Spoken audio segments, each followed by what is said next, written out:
Welcome, ladies and gentlemen, to Game 5 of WhiteRa pitted up against Stephano. And so I've pretty much said this in every game after game number 1. If you have not seen the four games preceding this, please do check them out. But the series is currently 3-1 Stephano. He took games 2 and 3. Sorry, he took games 2, 3, and 4, all decisively so. And WhiteRa actually pulled game 1 out of his hat. But let's just go for a quick game-by-game review in case you're too lazy to check out that collection. Game 1 was both players just went for the WhiteRa went for the Forge Fast Expand, Stephano went for the Pool, then Hatch, then into Crackling, Infester, and then Speed Upgraded Roach play. Getting Broodlords though, and he lost as WhiteRa was able to pull off an Archon Toilet. In Game 2, exact same openers pretty much from both sides, except it never really had a late game because Stephano's Roach Ling successfully pounded through WhiteRa's attempt at getting a fast third. He lost that. Exact same scenario in Game 3. I won't even have to reiterate it, sorry, because it was the identical. Game 4, it did transition into somewhat of a macro game, but then Stephano dropped into his opponent's base, and as soon as WhiteRa was pushing with a Protoss Death Ball of Colossi, an Immortal in there, some Stalkers, Zealots, and Sentries, Stephano actually, he was under siege. He had a nice Roachling Force Zone. His economy was still going, and when he dropped, his opponent completely wiped out WhiteRa's reinforcement power, and then Stephano took some Overlords, filled them up with Roaches, dropped them right next to the Colossi, and then wiped out his opponent's force, took that game. So, very well played, I have to say. Stephano is such an... Both of these players, of course, professionals, extremely talented, but Stephano has just been really intuitive in this series. I think Game 1, it was just a stroke of luck for WhiteRa, and he will have to change something. He will have to make drastic changes to his not really opener but mid to late game to be able to hang on in this series. It is a best of 7, of course, from the IPL SXSW show match. So WhiteRa trying to hold off the natural there. Only delayed it for a little bit. He is getting this once again Forge Fast Expand. So I don't really have a problem. So he does have the Forge. Sorry, I apologize for that, because in the last game he did not have a Forge, just 2 gateways, I believe, and a Cybernetics core. So I don't really have a problem with the opener. It is so commonplace against Zerg players, but for me, more so, it's just where Where WhiteRa has lost it has been the Roachling pressure. So we did get that pool first from Stephano, and so again, probably going to see that speed upgrade soon, and then missile attacks level 1 as he's gotten in almost every game, and a push. So it all depends. A faster cannon here for WhiteRa, so he should be able to hold off to just some couple wings. Well, they are scout wings trying to get to the Zelnaga towers, and usually actually in these games, WhiteRa, when his gateway finishes, goes for the multiple chrono boosted Zealots just to put some pressure on. Has lost them every time, and then transitions into the slightly later warp gate around the 7.5, 8 minute mark, though in Game 4 he did get it at 6.5. So enough with the past analysis. Let's start looking forward, looking to Game 5. Metabolic boost, of course, researching as I did predict. We have that Queen producing, and another Queen producing at his second, at WhiteRa's natural, or at his main. Well, yeah, there is a Queen at the natural, so the other is probably, oh no, this is confusing.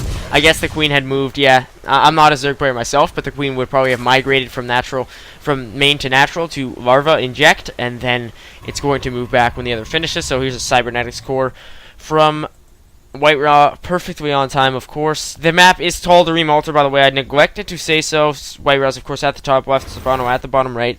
So the Altar of Tal'Darim is indeed our map.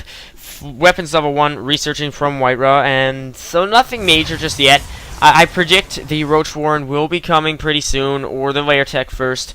The timing of his Lair Tech or Roach Warren has varied, and then should the game continue on, Stephano just quite simply gets the Infestation Pit and continues to upgrade. So here's that Chrono Boosted Gateway Zealot, as I did say, with the Scout Probe still hanging around the map. So very nice Overlord placement. Well, at least the Overlords are moving here from Stephano, but he just has so much map control at this point in terms of vision. He has the Lings on both Zelnagas. He has his Overlord. He's probably going to try to move this one in here, see what kind of goodies his opponent is up to. Maybe look for the third, because Stephano has hit very hard when his opponent goes for the third expand. So now we have this, not really a proxy pylon, but a quite oddly placed reinforcement pylon here for our Protoss player, as he is getting warp gate tech.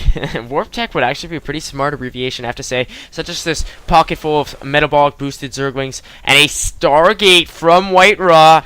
There we go. There's that deviation I'm talking about, a double proxy Stargate. This is crazy. Not exactly a proxy positioning, but I would call this a double proxy Stargate quite easily. He's probably going to get some Void Rays out or early Phoenix pressure to pick off those Queens and drones, and then maybe even transition into carriers. I don't know where he's going to take this one. Definitely, of course, those Void Rays and Phoenixes. And with that relatively not so new, when I left it was pretty new, the Anion Pulse Crystals available at the Fleet Beacon. Phoenix has become so good against mutas and just general air units, and Overlord hunting becomes incredibly easy then. But I don't really foresee that. We'll have to check out what kind of units WhiteRa is going to build out of his Stargate. He has 2 more gateways here, as to just have a handful of spine crawlers producing at Stephano's natural. No third just yet, and no lair tech or... Oh yeah, he does have his lair tech, so no Roach Warren though. An evolution chamber is here. And I just don't really see... Oh, just a wing running around here. I don't know if it did actually too much damage. No real pressure put on yet from our Zerg player. Again, he has this excellent vision. Just look at his vision. It's crazy all around the map. He has scouted that...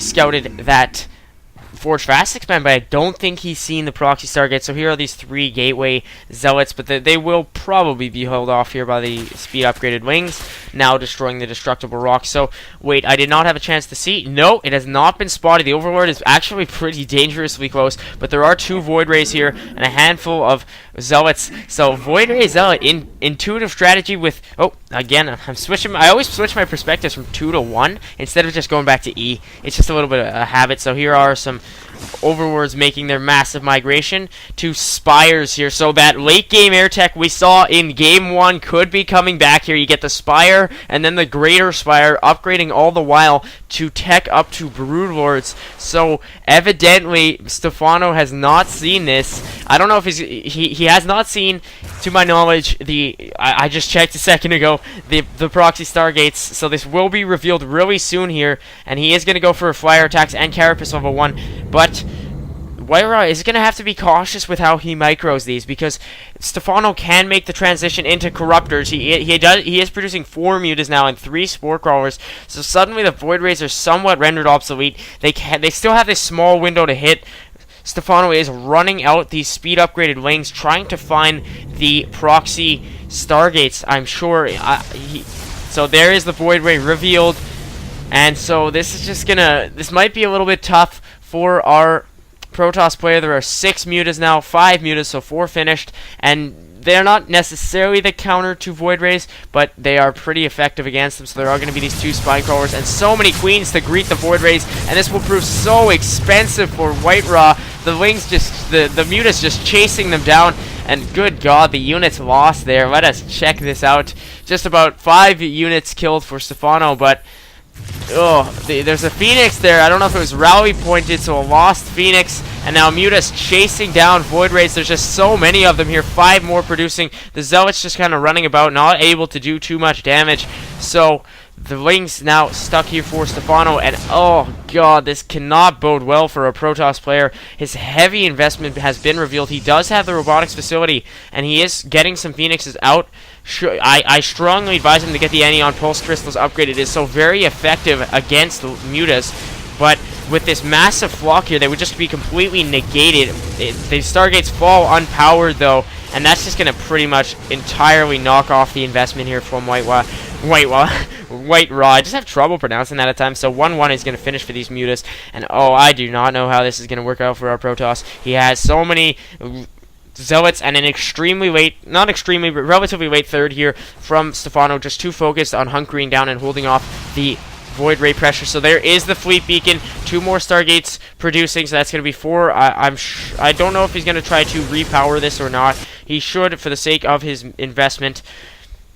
And level 2 air attacks from our Zerg underway, so we do have a 4th now, and somewhat ninja 4th, and that is going to finally bolster our Zerg player's economy. And there's air weapons level 1, so even then, WhiteRa invested in his air tech build He is getting some photon cannons, by the way, at his mineral mines to hold off. He invested in his air tech build, and then did not even get his upgrades, and that's where Stephano has been beating him consistently. Just the upgrades. There's anion pulse crystals, of course, so the essential upgrade there. That could actually be somewhat of a game changer here if used right, because mutas are essentially countered by that upgrade alone. So they will pick off the 2 Stargates, but little does he know, Stephano know, WhiteRa has 2 more on the way with a number of Phoenix, not a number, but several Phoenixes. This pylon is going to fall under siege by the photon cannon to clear way for troops to leave.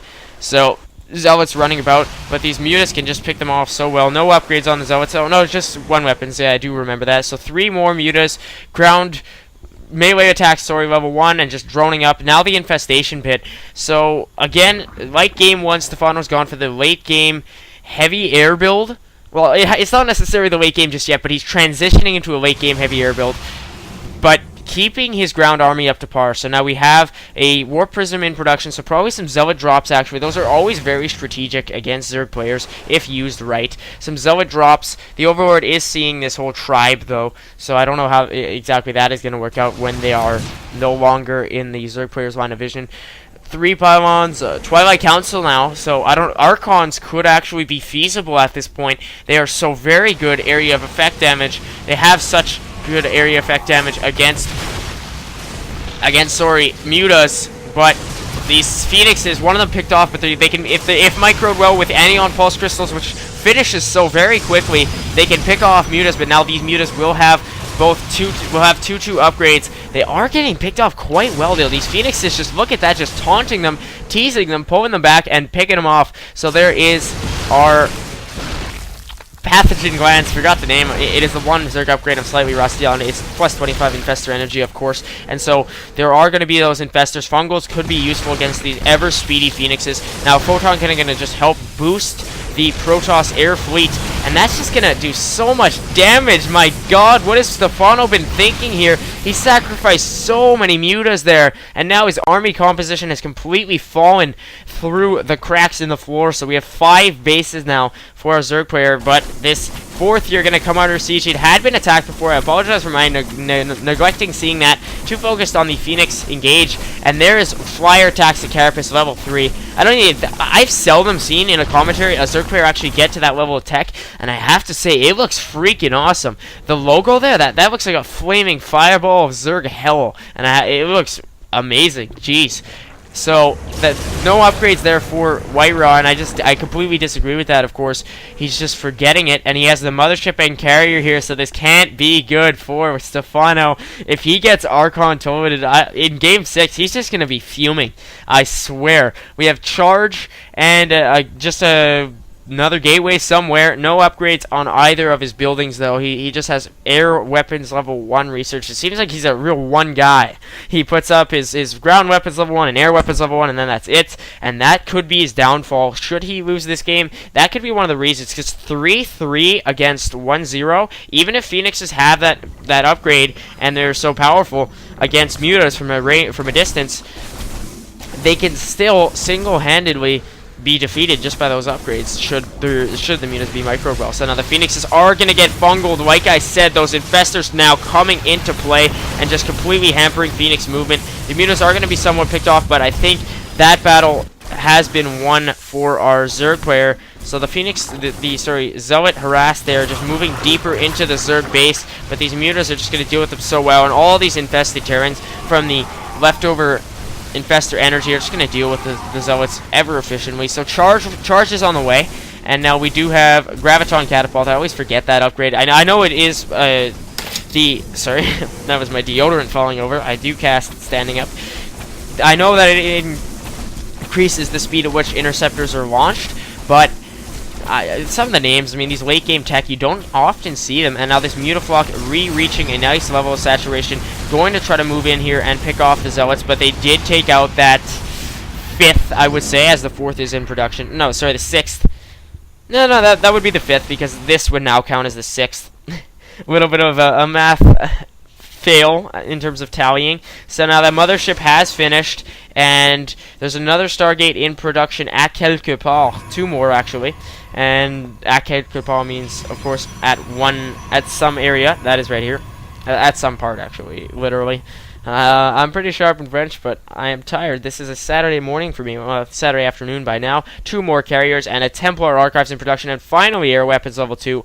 I mean, Stephano's air is now at 3-3, so we are going to have some War Prism harassment, but I think Stephano has seen this. He's moving his whole ground force here to deal with it. For 3 charge watts, 1-0 going to move in here and inflict some punishment, but yeah, the Mutas 3-3. They're going to be able to deal with this ever so efficiently. Melee attacks level 2 now for our Zerg player, so he's just outpaced his opponent in terms of upgrades, but has lost a lot to economical harassment. Let me check how many workers killed. 21 workers killed to 4. So that is really where it comes into play. And what is the units lost? There we go. The amount of resources lost are actually pretty close. No, oh, apologize for that. I would imagine it would be a little bit closer, a little bit further apart for that. In that case for WhiteRa, but I guess because Zerg units are so much cheaper, especially Zerglings, and those Void Rays he lost completely needlessly were ever expensive.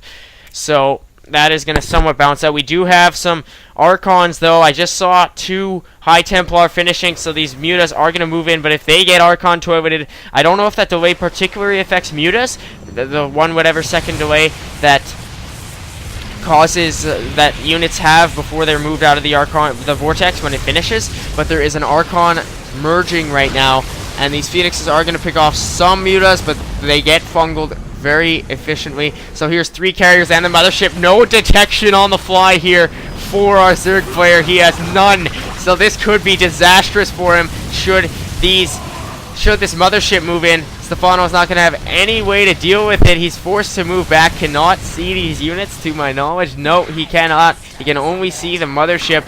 Ever intimidating when you just see those interceptors hitting you so hard. The Mothership may fall, though. That could be extremely painful for our Protoss players. So the Vortex goes down.